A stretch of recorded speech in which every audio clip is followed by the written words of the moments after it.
Tere kolmapäeva õhtut.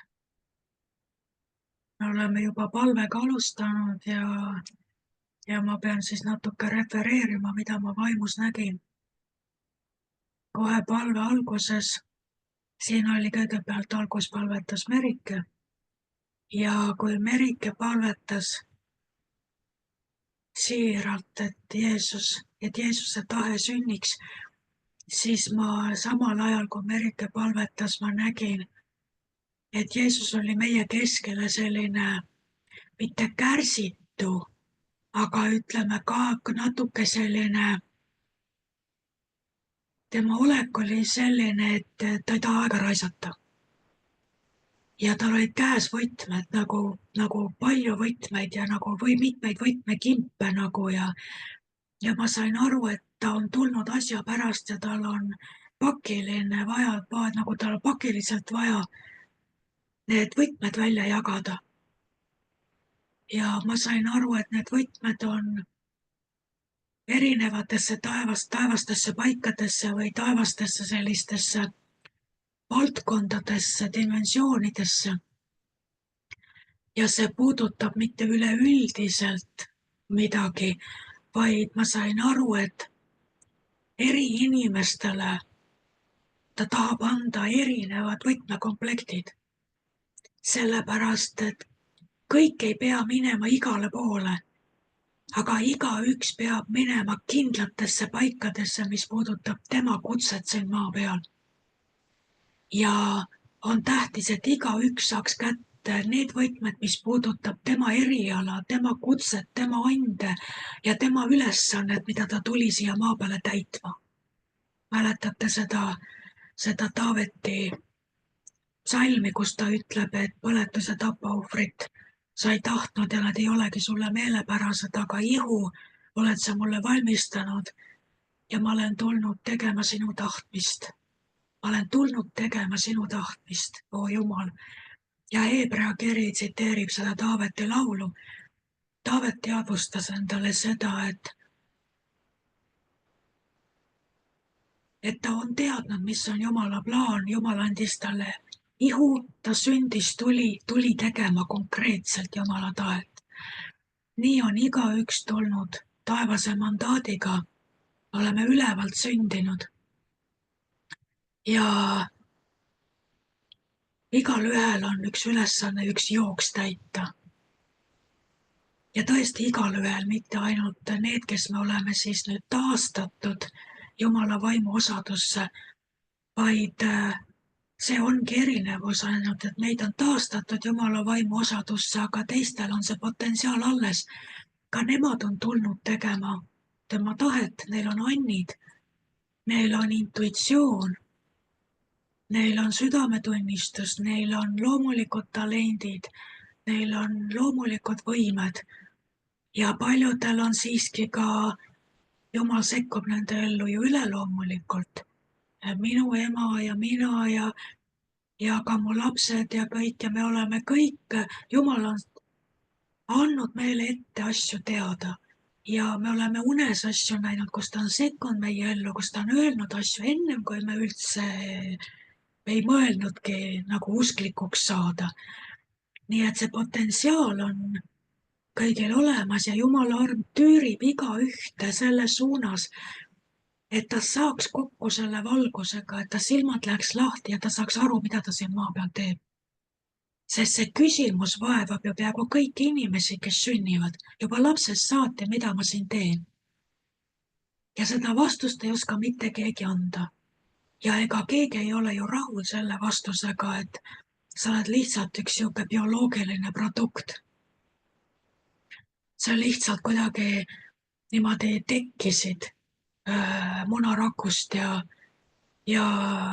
lihtsalt nüüd lepi sellega, et viljastus üks munarakke tulemus oled sina, aga mingit muud eesmärki ja põhjust sinu eksistentsil ei ole. Ja see on meie sügaval sisemuses, meie vaimus on see teadmine, et me ei lepi sellega.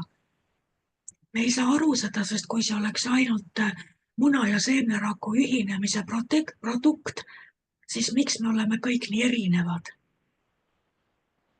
ja miks meil on see mina-tunnetus nii erinev ja miks me tajume ennast täiesti unikaalse indiviidina, kus kohast see unikaalne mina tuli, kui see oli lihtsalt üks niisugune keemiline aerreaktsioon ja mingi rakkude paljunemine. Me kõik teame lapsest saati, et me oleme palju enamat. Me oleme tohutult palju suuremad ja võimekamad, kui meile see välisilm enamasti tahab kuidagi tunnistada või sisendada või. Nii et ühesõnaga see teadmine, et me oleme enamaks, see on sünnist saati. Aga kui me saame valgusega kokku, siis meil jõuab see kohale. Kurb lugu on see, nagu me siin alguses rääkisime, et see 4 sammu evangeelium endiselt ei kata seda vastust küsimusele, miks. Vaid pigem see 4 sammu evangeelium ütleb, et Jumal lõi sind selleks, et sind päästa ja sa peale surma tema juurde taevasse saaks. Ja see on kogu sinu mandaat ja ülesanne. Käia koguduses, olla tubli, pidada surmani vastu, et saada taevasse, see oli sinu loomise eesmärk. Taevas. Ja see on kohutavalt õnnetu, et peale 2000 aastat valitseb ikkagi veel selline evangeelium, mis ei räägi midagi sellest, et sa oled tulnud põhjusega, sul on ülesanne. Ja see ülesanne on ilmutada isa, kellega nõusolekus sa tulid. Ja sa ilmutad isa tema vaimu läbi sinu sees, sinu kaudu ja nende andide kaudu ja selle hääle kuulmise kaudu, et sinul on kättesaadav üleloomulik info, mida keegi teine ei saa teada. Ja kui keegi küsib, kus sa seda tead, siis sa saad öelda, et isa, kes on minust, teeb oma tegusid ja isa räägib. Eks, et sa oled osaduses isaga ja sinu ülesanne on teha isa nähtavaks, väljendada loodule isa olemust, isa südant, isa tarkust. Aga keegi ei saa väljendada kõike kõigis suundades. Minul on väga raske veenda raketiteadlasi jumalikus tarkuses, mis ületab nende teadmised astronautikast ja kõikeks. Seepärast ma ei trügi sinna. Mina võin neile paljastada muid asju, nende vanaema patte näiteks, kui Jumala vaim mulle ilmutab, aga mul on raske see nagu sekkuda nende erialasse, eks. Ja aga igal ühel on oma liin ja vot see oligi, tulles nüüd tagasi, mida ma alguspalves nägin, et Jeesus on suht selline kärsitu, tal on nagu kiire ja ta tahab jagada välja võtmed ja igal ühele tema oma võtmed, et ta läheb ja keerab lukust lahti taevases dimensioonis need tarkuse varasalved, mis puudutavad just tema valdkonda ja tema eriala ja tema omapära ja tema kutsumist. Nii et me peame olema usinad neid võtmeid täna vastu võtma, ma ei tea, mida ta räägib. Aga see oli see, mis ma nägin. Et meil on vastutus ja siis viimane asi, mis ma nägin, oli see, et me tegutseme siin sellisel kristlikul maastikul enamasti ainult selle peal, mida me juba teame, mida me oleme juba omandanud, mida me juba oskame ja me pakume Jumalale seda, mis meil praegu juba on. Saate aru? Ja me ütleme, et aga mul ei ole rohkem, see on see, mis ma täna oskan, see on see, mida ma täna tean ja see on see, mida ma täna suudan üldse. Ja sellest peab sulle Jeesus olema küllalt, sest et mul ei ole sulle rohkem anda. Ja ma nägin seda, et see on absoluutselt täiesti ignorantne ja vale mõtteviis taevasest vaatevinklist. Ja ma nägin nagu taevasest vaatevinklist seda, kuidas, kui misuguses teadmatuse pimeduses opereerib kristlik maailm, pakkudes Jeesusele seda, mida neil täna on Jeesusele anda. Ja ma nägin nagu seda, et mis oli kogu aeg oli Jeesuse plaan, mis oli Jumala plaan, oli see, et see, mis sul täna on, see on köömes sellega võrreldes, mis on sinu jaoks kättesaadav taevastes dimensioonides, mida sa võid oma Annile lisada, oma teadmistele, oma oskustele, oma võidmisele, selle armule. See, kuidas sa võid kasvada, see, mis sul täna on nagu ainult see hüppelaud või stardipakk või algläte. Vaid ma nägin nagu selgelt Jumala vaim nagu ütles kohe seda, et meid on loodud opereerima mitte selles, mis meil täna on, vaid selles potentsiaalis, mis meie jaoks on taevas. Igale ühele eraldi vastavalt teda puudutavaid asju, mis on talle valmis pandud. Et see on nagu äärmiselt õnnetu on pakkuda Jeesusele lasteaia versiooni, kui tema tahtis, et sa lõpetaksid põhikooli ja keskkooli ja ülikooli ja veel kui võimalik läheksid veel kaugemale, doktorantuuri ja edasi, eks ole. Aga kristlased ei ole taibanud seda, et see, mis mul täna on, ei ole kõik, milles ma opereerin. Vaid me peame, Paulus ütleb selgelt, et fokusseerige sellele, mis on ülal.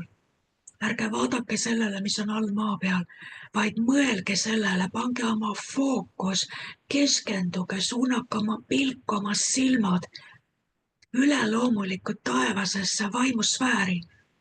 Sest et kõik, millest te täna liigute, töötate, suhtlete, iga päev, need olukorrad on kõik üleloomulikud. Olete nõus? Meie igapäevane argipäev on üleloomulik. Sest kui sa lähed hommikul toast välja, sa ei tea, kellega sa kohtud, sa ei tea, mis probleemid nendel inimestel on. Sa ei tea, mis vaimumaailmas toimub, sa ei tea, mis üllatustega sul töö juures lagedale tullakse, sa ei tea, mida su ülemus hakkama saab, sa ei tea väga paljusid asju. Eks? Sul on vaja kogu aeg olla ühendatud üleloomuliku taevase dimensiooniga, et täna igapäevases argipäevas opereerida adekvaatselt. Seega me ei saa kunagi toetuda selle peale, mida ma täna tean, mida ma täna oskan ja suudan. Siis sa saad lihtsalt peksa. Seda on ka Norve Leis ütles oma selles vaimuandjade raamatus. Kui me ei õpi käima kõigis 9 vaimuannis, siis kurat võtab meid enda sappa nagu kaltsulukku ja lihtsalt lohistab meid enda järel. Tead, jalgapidi niimoodi mudas. Sest et meist ei ole talle vastast, kui me ei ole iga päev üleloomulikult varustatud. Iga päev üleloomulikkuse suhtes teadlikud, ärkvel. Et tunnetus on puhas ja meie liin taevaga on kogu aeg lahti. Isa, mis see on? Isa, mis ma sellega teen? Jeesus, mis see on? Mis sellel inimesel viga on? Kas ma saan teda kuidagi aidata? Mis asi see on? Mis nüüd toimub? Sa kogu aeg oled suhtluses.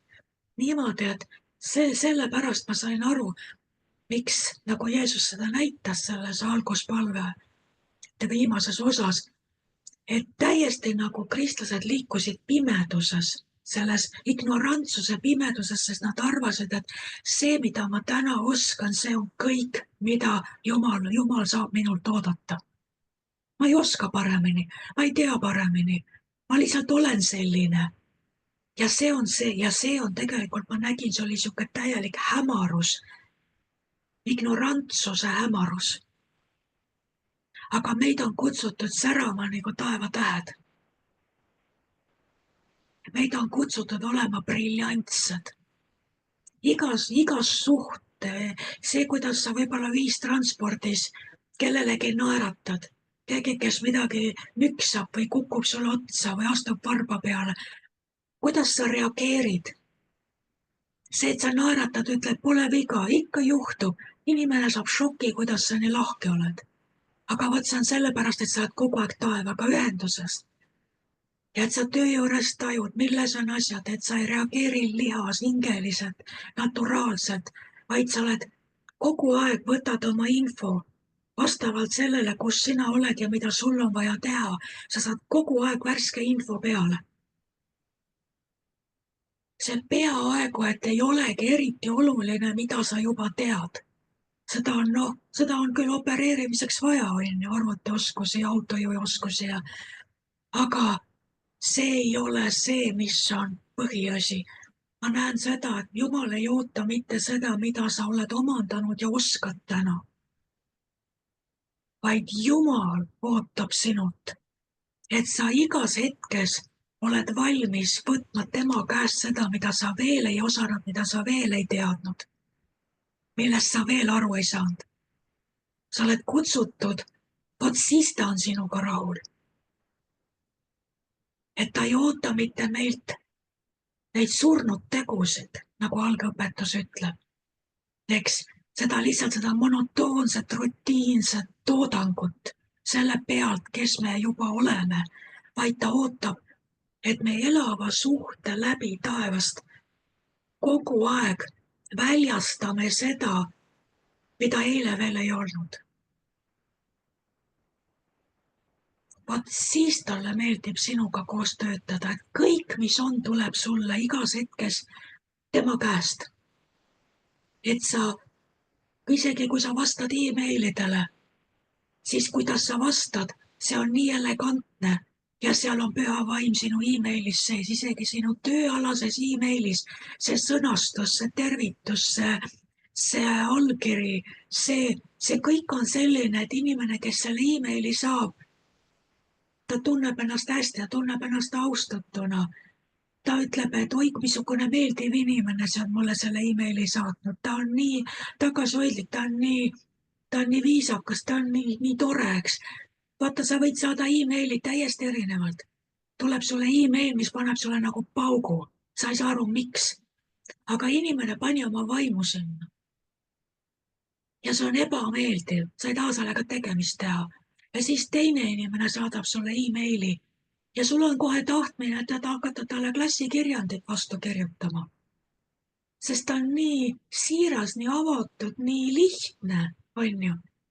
Nii et saate aru, isegi selles, mida me täna teame, see on umbes nagu käsk.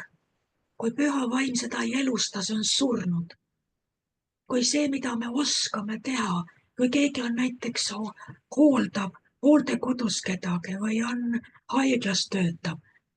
Kui ta toimib ainult selle peal, mida ta täna teab, siis on see surnud teenistus.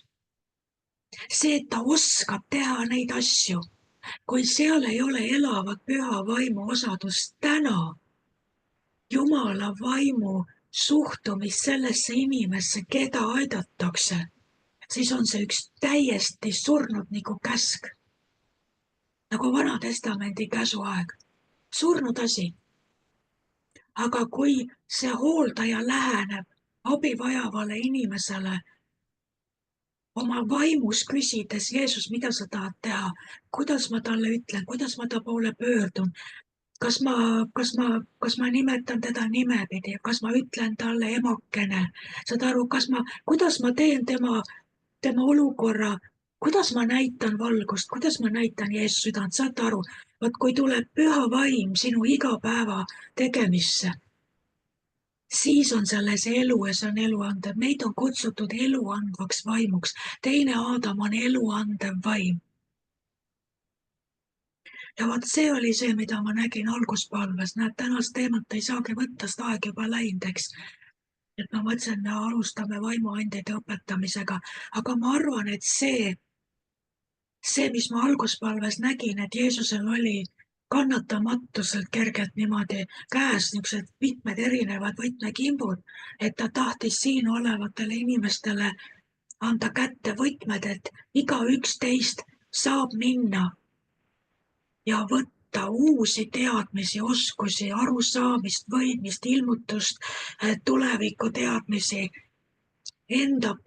sinu valdkonda puudutavas, et sa hakkad opereerima üleloomulikus selles, kus sa iga päev oled.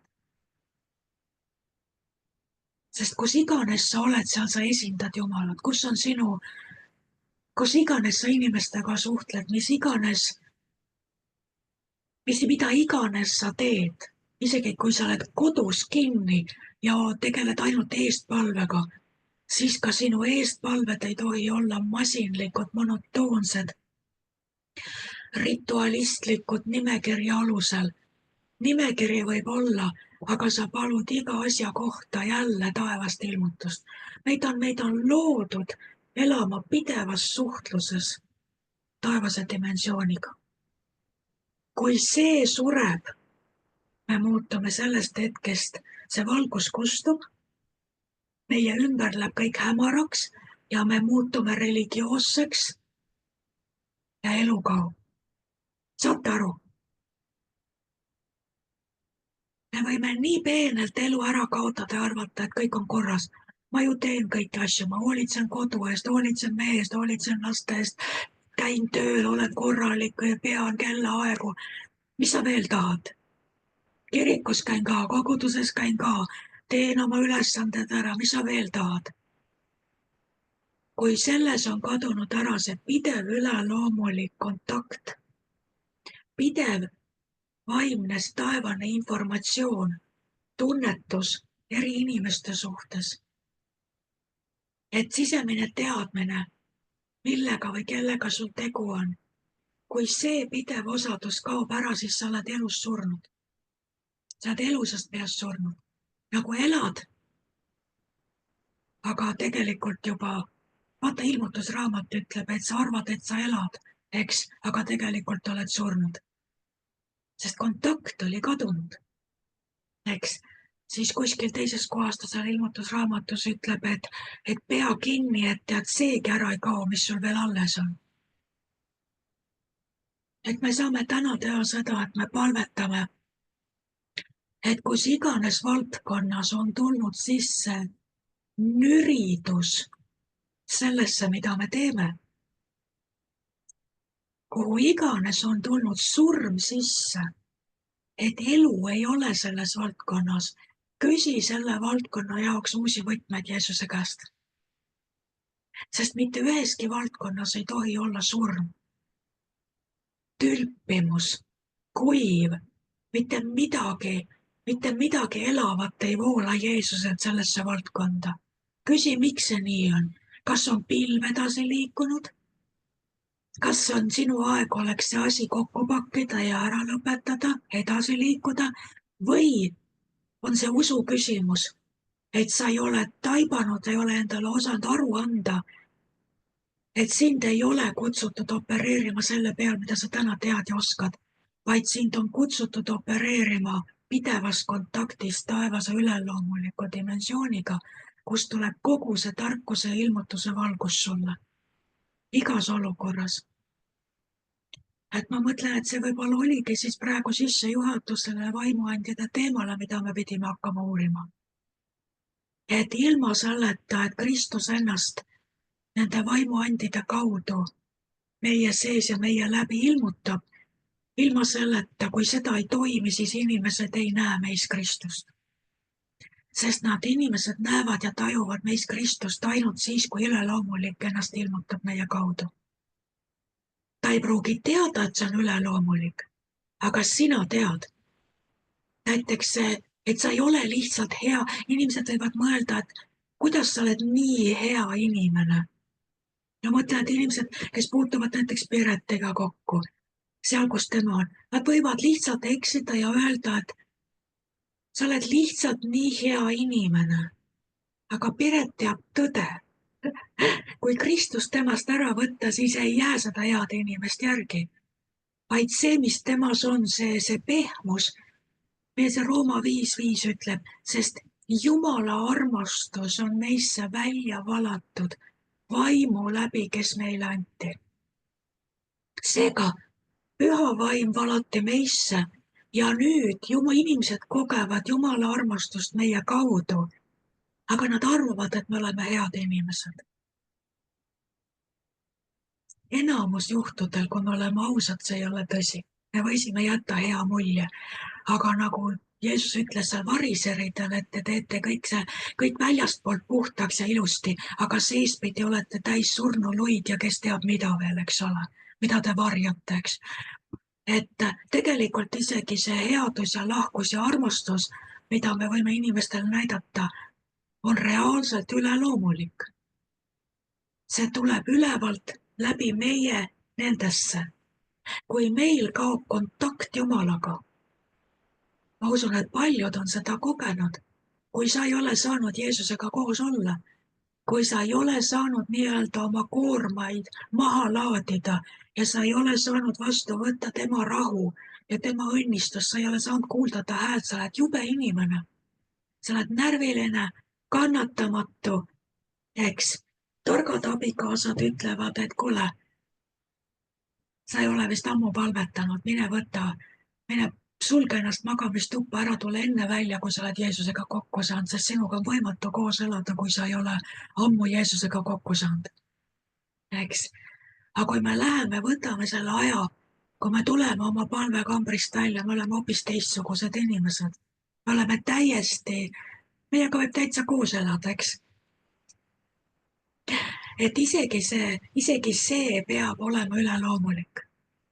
Pluss tarkus, teadmised ja kõik see, mis puudutab meie oma kutseteks. Nii et vaatame, mis siis Jumal edasi teeb, ma ei hakka küll üldse vaimuandjadesse minema, võib-olla järgmine kolmapäev siis hakkame võtma seda 1 Korintuse 12, mis mulle unes näidati ja seda elektrikilpi, mis oli puhta roosteseks. Et me peame hakkama seda elektrikilpi nüüd lahti muukima ja vaatama, et kus need, vaata seal kilbis on siuksed need, mis need on, need siuksed lõks-lõks, mis sa paned üles alla. Mis selle nimi on, ütlen. Vajutad alla ja siis on kontakt ja vajutad üles, siis kaob ära, eks. Vaata, seal on need vaimuandid ja need. Ja kui need on kinni roostetanud, siis see power, see taevane üleloomulik power ei tule läbi. Ja Jumal näitas mulle ju unes, kui sa ei ole seda varem kuulnud, siin mingi paar nädalat tagasi, enne ärkamist nägin piiblis see 1 Korintuse 12 vaimuandjate osa, see lehekülg pandi mulle silme ette ja järgmine pilt oli elektriposti küljes oli see elektrikilp ja see oli puhta kõik siuke värv maha koorunud ja roostes. Aga see elekter on ju power, inglise keeles vägi, eks ole. Kui see kilp on roostes, siis inimesed imestavad, miks ei ole koguduses väge. Miks ei ole näha kuskil Jumala väge? Vägi on olemas, kilp on roostes, vool tuleb kilpi, aga need vaimuandide, need lülitid, need on vales asendis, need on kas uskmatuse läbi on kinni pandud. Nad tuleb alla vajutada, et nad tööle läheks või on nad kinni roostetanud, klemmid roostes, niimoodi, et me ei teadvusta seda, et Kristus saab tulla läbi meie ennast ilmutada ainult läbi 9 vaimuanni ja mitte kuidagi teisiti. Arm, üleloomulik arm käib sellega kaasas. Arm on täiesti uus, täiesti teine dimensioon, aga see, kuidas Kristus sinu läbi saab nähtavaks, kuidas sina suhtud inimestesse, üleloomulik tarkus olukordade suhtes, mineviku, oleviku ja tuleviku suhtes, see, kas sul on usku mingiks asjaks, kas sul on head nõu, kas sa tunnetad lahendusi, see kõik need asjad on võimalik paigutada sinna 9 erineva vaimuanni alla. Aga nad toimivad meie elus sellised tervikuna. Ütleme, et seal on nad on nagu koostisosad, aga enamasti, kui me liigume koos Jumalaga, me ei klassifitseeri seda, et nüüd mul oli praegu tarkuse sõna, aga see oli tunnetuse sõna, aga see oli praegu vaimude eristamisand, mitte lihtsalt sisemine tunnistus, eks. Ja siis, et oi, see praegu ei olnud lihtsalt palvekeel, see oli praegu see keeltes sõnum. Ja see, mis ma pärast seda sõnumit, kui ma palvetasin, mis ma siis nägin, see oli keelte tõlgitsus. Me ei mõtle niimoodi, me ütleme lihtsalt, ma nägin, Jumal ütles, ma sain siukse tunnetuse, ma sain siukse teadmise, me ei hakka nimetama seda, eks. Ja see kõik on, et see lihtsalt, see ongi loomulik elu, eks. Aga õpetuse pärast on Paulus võtnud need asjad niimoodi lahti, aga nad on väga harva niimoodi toimivad lihtsalt üks. Vaid enamasti on ta selline koogel-moogel, kus sa võid, kui sa tahad, siis sa võid lammutada laiali ja öelda, et siin oli see ja siin lülitus see sisse, aga siin tuli see aspekt, eks.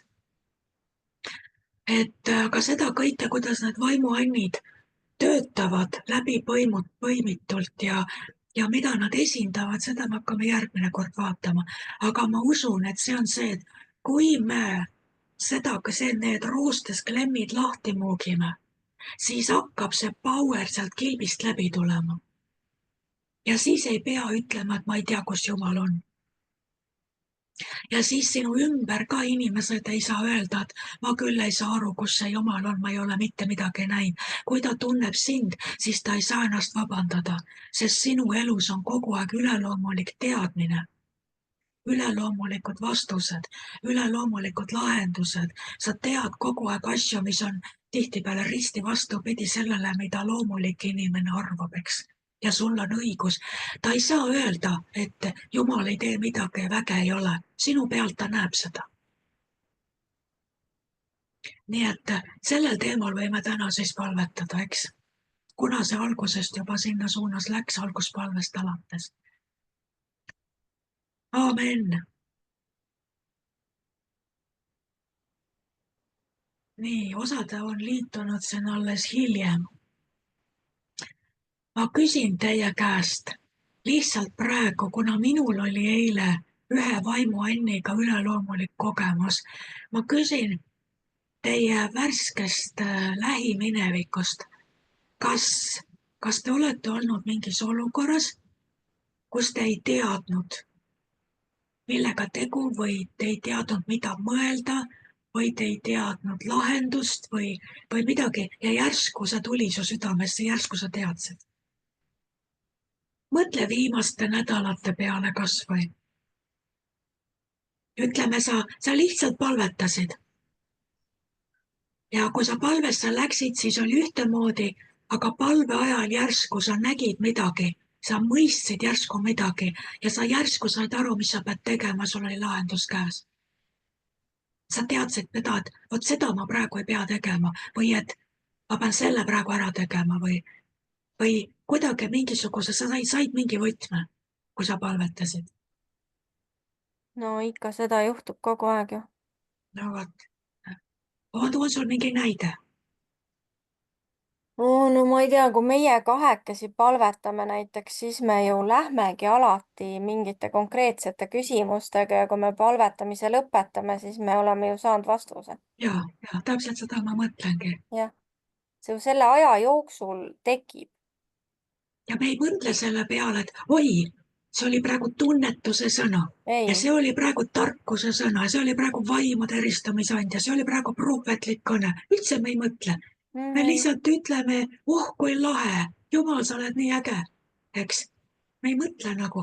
Alguses, kui me saime päästetud siin 30 aastat tagasi ja nii, ja kui hakkasid tulema need vaimuandjade õpetused alguses ja me hakkasime õppima neid 90-ndatel, siis oli see nii tähtis. Oi. Ja mina tean, see esimene raamat, mille ma kirjutasin tema tiiva alla. Seal ma toon välja seda, kuidas need vaimuannid minust tööle läksid. Ja see oli minu jaoks nii põnev, et kus sündis mingi vägev tegu, mingi füüsiline ime, midagi, mis ei saanud olla. Ja ma kirjeldan seal neid olukordi, eks, et sa lihtsalt, sul on usuand, millekski, näiteks seal ma räägin, et seal augustikuuses seal on kohutavalt palav ilm, mingi 30 kraadi ja ma lähen aiamaale ja ma hakkasin seal kõrvitsa neid rookima, mis olid nii laiali kasvanud. ja ma mõtlesin, et ma lihtsalt murran selle ühe väedi ära, et noh, et kui ta liiga palju neid kasvatab, siis ta ei kasvata kõrvitsat, eks. ma sikutasin ja juured läksid katki ja ma tõmbasin terve selle kõrvitsataime koos nende suurte roheliste lehtedega kõik. see oli mul lihtsalt kõlkus mul peos ja juured olid katki. ja sellel hetkel mul tuli meelde, kuidas mu vend rääkis, kuidas seal Lõuna-Eestis Saekaatris üks naine lasi oma sõrme maha.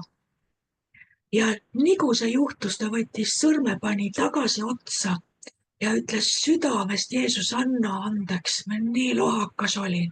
nii, sidus selle kinni ja selle peale, kui ta arsti juurde jõudis, oli see kinni kasvanud.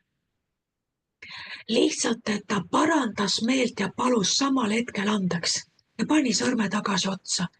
ja noh, mu vend oli täiesti šokis sellest ja noh, ta rääkis seda ja mul tuli sel hetkel meelde see ja mõtlesin, Jeesus, anna andeks, et ma ei võtnud nuga, vaid ma lihtsalt rapsisin ja nüüd on see kõrvits katki ja ma vajutasin selle kõrvitsa tagasi mulla sisse. kujutate ette, 30 kraadi leitsak, päike ja suured rohelised kõrvitsalehed, eks ole, need närtsivad seal päikse käest niigi ära, kui ei kasta, eks. ja ma vajutasin ta sinna kompostihunnikusse tagasi, kastsin ta ära, palvetasin, palusin andeks, onju. mul oli selline usuand. vaata, see on see vaimuand, mis on see usk. üleloomulik usk mingiks ajuvabaks asjaks, mida mitte keegi ei usu, aga sina lihtsalt tead, et see praegu läheb nii. sul on usku täis, eks, ja siis sünnib üks vägev tegu. see on füüsiline imetegu, mis on nagu füüsikareeglite vastane. Need vägevaid tegusid teha, see vaimuand, eks. nii. aga mis sa arvad, lähed koju, mis sa arvad, et siis, ega sa siis ei jää sellesse ju, see on and. see tuleb sel hetkel, nii nagu prohvetlik sõna. sel hetkel on sul usk. ega sul tund aega hiljem seda ei ole enam. eks, järgmine päev, kui ma läksin aiamaale, ma ju teadsin, et kuule no kuulge, see ei ole ju võimalik, eks. sa rebid taime ülesse, ta ei juurdu uuesti, suur kõrvitsataim ei juurdu uuesti, onju. noh, loll oled, eks. ja ma läksin aiamaale ja see kõrvits kasvas seal täiesti, suured lehed laiali kikkis, nagu poleks mitte midagi juhtunud. Vaat siis oli mul tõe küll šokk. et ja seal ma kogesin seda, kuidas usuand, vaimuand koos selle vägevate tegude anniga, kuidas need toimivad koos. ja niimoodi on palju neid kombinatsioone, eks. aga niimoodi on meid kutsutud käima kogu aeg. nagu loomulikult, et me kulgeme selles dimensioonis, eks. ja see on see, mida ma ei tea, me rakendame seda usku, kui me palves kogeme midagi, et vot nüüd on kõik ja nüüd need pätid lähevad kinni. see on konkreetne usk sellel hetkel. ja me lihtsalt teame, et need pätid lähevad kinni. ja siis me loeme ajalehest, kuidas arreteeriti ja pandi vangi. ja siis jess. aga meil oli sel hetkel üleloom, mitte lihtsalt usk Jumalasse, et Jumal võib pätid, et nad jäävad vahele ja niimoodi, vaid meil oli konkreetne usk, et meie olime vihased ja ütlesime, et nüüd Jeesuse nimel aitab kinni, eks. kõmm, arreteeriti ja läksid vangi. et ja vot niimoodi on meid kutsutud elama. tegelikult meil oli ju väga vägev, sarnane lugu oli seal Lohusalu ja Laulasmaa piirkonnas, kus on meie suvila ja Ninga ja Reio suvila ja siis mu vend veel elas, oli siis ta oli üsna noor usklik, aga noh, ta väga kiiresti kasvas, eks ole, nii et meil tuli niisugune mõte seal suvel, et me teadsime nagu tegelikult Ingaga, olime näinud mingeid kuulutusi, et igasugu mingeid kahtlaseid üritusi, mingeid laagreid ja kutsuti sinna-tänna mingit esoteerilist jama kõike ja me olime sealt kohalikus poes võtnud neid reklaame seina pealt ära ka. ja mul isegi tüdrukud võtsid, aga no ilmusid ikkagi tagasi ja vot läksime kolmekesi sellisele jalutuskäigule. Marssisime seal mööda seda metsateid ringi, eks ole, ja palusime paljastust. Et kes siin tegutsevad, mis siin toimub, et meie tahame teada, eks ole, et kellega meil siin metsade vahel tegemist on. Noh, ja mis tuleb välja? Nädal aega läks, järgmisel nädalavahetusel. Äkki ilmub tee äärde, asfalttee äärde, ilmub mingi suur, megasuur lavka. Mitte kunagi, noh, meie suguvõsa on seal olnud 60 mingist 4. aastast. Seal ei ole mitte kunagi mitte keegi, mitte iial mitte ühtegi asja müünud. Ja pärast seda ka ei ole, see on ju üle 5 aasta tagasi praegu. Ilmub suur lavka, mis siin toimub, on ju? Mingid kulinad, õudsad müügid käivad, lähme vaatame. Täielik šamanism, nagu terve spekter. Siis ma läksin rääkima selle naisega, tuligi välja üks Eesti kõige suuremaid esoteerikuid, nagu tal on 1000 järgijaid üle maailma ja on sündinud seal samas Laulas, ma olen sündinud, eluaeg on elanud ja meie majast, ma ei tea, 500 meetrit, eks ole, kunagi pole teda näinud mitte elu sees. Ja ta ilmus välja nädal aega peale seda, kui me selle paljastuse palusime ja täpselt pärast seda ta ka kadus uuesti ära. Nüüd me lihtsalt teame, et ta seal on, eks ole, aga ei enne ega pärast ei ole ta endast mingit märku andnud. Mitte vaata, kus on midagi. usu ainult see, et nüüd paljasta. Jah, Ja sa ja paned me oma usu marssisime, et sinna. nüüd me tahame teada, mis Ja. nõiakatlad siin keevad, eks ole. Ja no kujuta ette, ta lihtsalt hüppas välja, noh. No see on ju ikka niivõrd üleloomulik, kui üldse olla saab. 50 aastat oli täiesti peidus. Ja praegu on jälle peidus. Noh, temal tekkis äkki selline idee, et ta peab hakkama oma asju seal metsaserval müüma, noh. No kus see idee tal ikka tuli siis? meie pärast tuli. Jah, et aeti teda välja, eks ole. Jah, Ingele andis jalaga tagumikku, et davai, nüüd mine vii oma killavor tee äärde, sest et peret nõuab paljastust. no see oli niivõrd uskumatu, mida ta kõike müüs ja kui me hakkasime, nad on täitsa tuntud kuju selles mõttes, ikkagi väga kuulus. Ja Ja meil kogu ei aeg olnud elanud temast seal mitte lähedal. mingit aimu. Jah. Aga näiteks, noh, tunnetuse sõna, eks.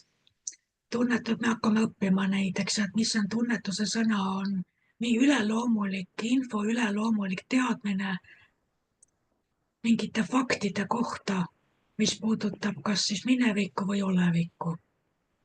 Eks sa võid tunnetuse sõna saada mingisuguse sündinud, toimunud asja kohta, mis oli enne, et sa saad järsku selle teadmise enda sisse millegi kohta või või on, kus piiblis on palju neid näiteid ja kus Jumala vaim ütleb kellelegi, mis praegu toimub. Et praegu on 3 meest seal all ja ootavad sind, eks. Et praegu see sünnib, eks. Et see on tunnetuse sõna. Aga see on niimoodi, et tegelikult me liigume selles oma igapäevases elus niimoodi, et me nagu ei annagi endale nii teravalt sellest aru, ma lihtsalt räägin teile, mis eile juhtus. Ma nimesid ei nimeta, kes ise aimab seda, see tunneb ära, kellest ma räägin, mõni üksik võib-olla teab, ühendab ära need otsad. Mina lugesin eile ühte uut raamatut jälle sellel eesmärgil, et kas on midagi, mida saab välja anda. Ja seal oli üks peatükk, mis rääkis Naamanist ja sellest orjatüdrukust, kes ütles oma emandale, ta oli ju juuda soost see tüdruk, kes oli viidud ära vangi Paabelisse ja ta oli selle Süüria väeülema, selle Naamani naise ümmardaja. Ta oli kohutav ülekohus, see laps oli ära toodud Jeruusalemmast, kus ta seal oli ja ta oli ju vanematelt ära võetud. Tead väiksed tüdrukud, kes ju tööd teenisid, eks ole.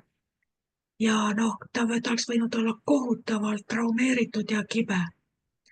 Ja seal oli selline lihtsalt see oli huvitav, see kirjeldus, et kuidas Jumala, mis on Jeesuse suhtumine või Jeesuse hoiak, et sa oled pantvang või sa oled sõjavang, sind on orjastatud, sa oled tegelikult vaba Jumala rahva tütar, sind on orjastatud vaenuliku, sulle vastiku rahva teenijannaks. Ja nüüd see tüdruk sai teada, et see väeülemal on pidalitõbi.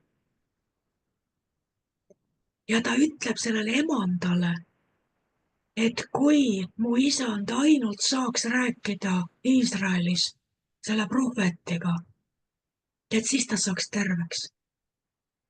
Et vaata, Jeesuse süda on see, kus sa võid olla vaenlase käes pantvang. Aga kui vaenlasel on häda, siis sa aitad teda. Ja seal raamatus oli see näide, et seal oli see, mida ma siis loen, on see, kuidas Ameerika missionärid olid aasta otsa vangis Filipiinidel moslemi terroristide käes. Ja seal mööda neid džungleid ja soosid ja see oli kohutav, mida nad läbi pidid tegema, ennem kui nad vabastati. Ja kõik tragöödia, mis seal kõik toimus. Aga seal oli nii, et nad olid lihtsalt kirjeldamatutes tingimustes. Pesemata, söömata, kurnatud, aasta otsa. Kohutav. Ja ühel sellel terroristil, noor poiss, sellel relvastatud moslemi terroristil, sellel vangistajal, ta oli juba mitu kuud oli õudselt paastujus ja kohutavalt tige. Ja nad nägid ja kõik nägid, et ta on kogu aeg tige. Ja järsku nad taipasid, et miks ta on tige, tal on kohutav peavalu, lakkamatu pealõu. Ja kuna nad olid arstid või üks nendest oli arst, siis nad jagasid oma tablette selle terroristiga, kellel oli peavalu. Jutt on kohutavast terroristist, vangistajast, julmast inimesest, aga tal pea valutas. Ja nad jagasid oma tablette ja kui see neid tablette võtmis, see peavalu kadas ära ja mees oli nii õnnelik. Ta oli mingi aeg mingisugusel missioonil ära, see terrorist, ja kui tagasi tuli, saabus sinna leeri, nägu oli laia naeru täis, tuli, kallistas neid ja suudles neid mõlemale põsele. Vaat see on see, mida Jeesus on kutsunud meid tegema vaenlasele. Aga seda ma andsin talle teile nii-öelda selle ülevaate või sellise eelmaitse sellest raamatust, kui me seda kuskord tõlgime. Aga mis oli, mina loen seda Naamani ja selle orjatüdruku lugu. Et ta ei olnud kade ja ta siiralt tahtis, et tema isand saaks pidalitõvest terveks. Järsku mul tuleb meelde, et ma kuulsin, üks Eestis on üks piibliõpetaja, mõned tunnevad teda, kellel oli oma grupis aastaid tagasi terve seeria Naamani kohta. Tohutult kihvt õpetus Naamani kohta, kus ta võttis terve selle Naamani loo, ma ei mäleta, see oli vähemalt vist 8 täispikka osa, võttis üks sõna haaval selle kõik läbi ja see oli niivõrd humoorikas, ta tõi selle tänapäeva konteksti ja religiooni ja sellise sümbolismi kaudu, eks. Ja see oli selline parimaid asju, mida ma olen elus kuulnud, oli see Naamani loo lahkamine läbi selle sümbolismi seal. Ja ma ma loen seda Naamani lugu raamatust ja mul tuleb järsku meelde see jutlus, aga see oli juba aastaid tagasi. Ja juba mitmed aastad tagasi, ükskord, kui ma tahtsin seda uuesti kuulata, ma ei leidnud seda enam. Sest vaata, nagu meil on, et meil tuleb iga nädal vähemalt 3 videot peale. Et kui sa tahad otsida midagi, mis oli 4 või 5 aastat tagasi, sa enam ei leia seda, sa ei leia neid videosid, eks. Need on nii ära kadunud kuskile. Ja ma lihtsalt vaatan seda niimoodi oma teksti raamatus ja järsku minu seest tõuseb üles siit sügavusest mõte. Nad peaksid selle Naamani jutluste seeria tegema raamatuks. Sest see on kohutav kaotus, kui see läheb kaduma selline tarkus, kui see läheb lihtsalt kaduma, et noh, sai ära räägitud, seal 100 inimest kuulas ja nüüd on see igavesti kadunud. Eks? Ja ma mõtlesin, et nad peavad tegema selle raamatuks ja ma nagu kogesin, et seda raamatut on vaja, nad peavad selle tegema raamatuks. Aga ma ei ole nendega juba aastaid suhelnud. Ja niimoodi, et mismoodi, ja ma panin seal loen oma raamatut edasi ja ma ei saa edasi lugeda, mul tuleb kogu aeg see Naaman ja see Naamani jutlused silme ette ja jälle see, et aga seda raamatut on vaja. Ja lõpuks mõtlesin, et mina ei tea, mis nad minust mõtlevad, peavad napakaks. Võtsin oma telefoni ja saatsin sõnumi. Kuulge, et see jutlus, mis teil aastaid tagasi oli, see jutluste seeria, õpetuste seeria Naamani põhjal, kas te ei tahaks sellest raamatut teha? Et kui te ei saa ise välja anda, siis äkki saab IM aidata. Aga kui te selle veel näiteks vene keelde tõlgiksite, vene keeles veel välja annaksite, see oleks väga suur turg sellel veel ja no lihtsalt niimoodi käisin välja neid ideid, on ju, et veenda neid, et nad võtaksid selle suure töö ette. Ja siis ma saan natukese aja pärast vastuse. Nad olid terve õhtu istunud ja arutanud sellest, kuidas raamatuid kirjutada ja kuidas tõlkida ja mida teha. Ja see oli lihtsalt, nad olid terve õhtu sellest rääkinud, kui järsku tuli Aasa-Riina sõnum.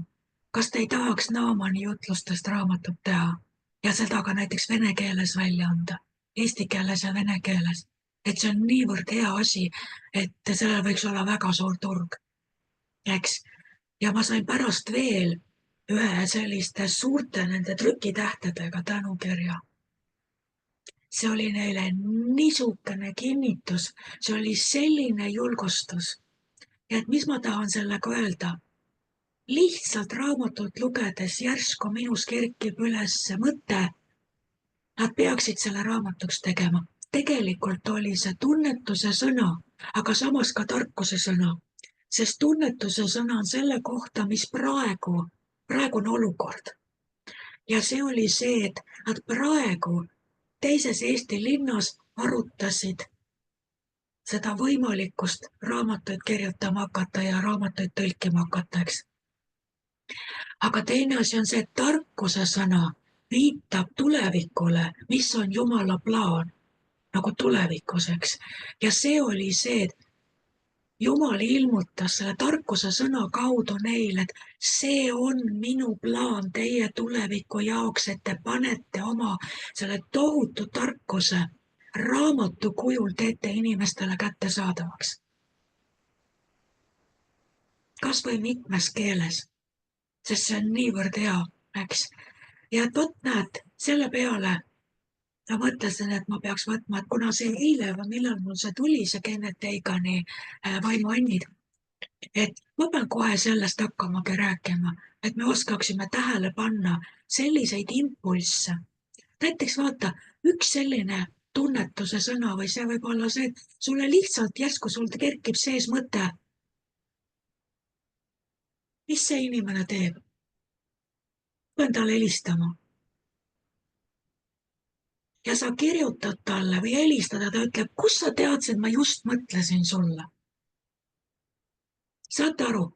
See tegelikult oli see, et sulle tuli see tunnetuse sõna, et sul on vaja selle inimesega kontakti võtta praegu. Ja siis tuleb välja, et see oligi vajalik, see oligi üleloomulik, eks.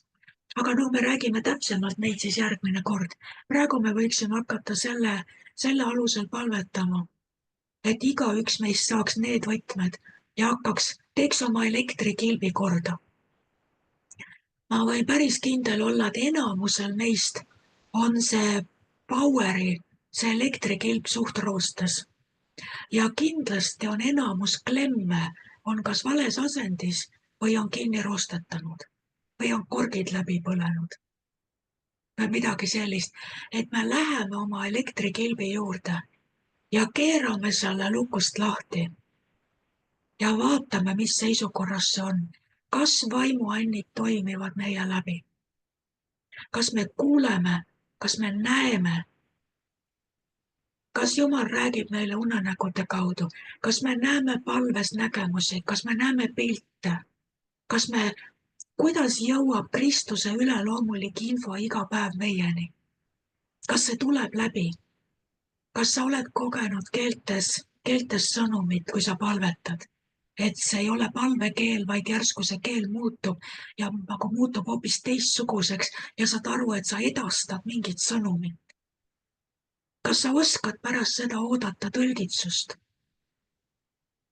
Mis asi see oli, mida sa praegu välja deklareerisid võõrastes keeltes, eks?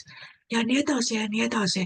Vaatame oma klemmid üle ja hakkame järgmist nädalast siis õppima, et me saaksime nagu efektiivseks. Üks asi, millega siin Kenneth Hagin alustab selles raamatus on see, et ta juhib tähelepanu ühele asjale, mis oli mul ka nagu jäänud nagu kahe silma vahele. Sest see karismaatiline ajastu räägib sellest, et karismaatiline ajastu oli individualistlik. Ja ta ütles, et sina taotle vaimuande iseenda jaoks. Sina, eks? Ja sina nagu hoolitse selle eest, et need sinu elus töötavad.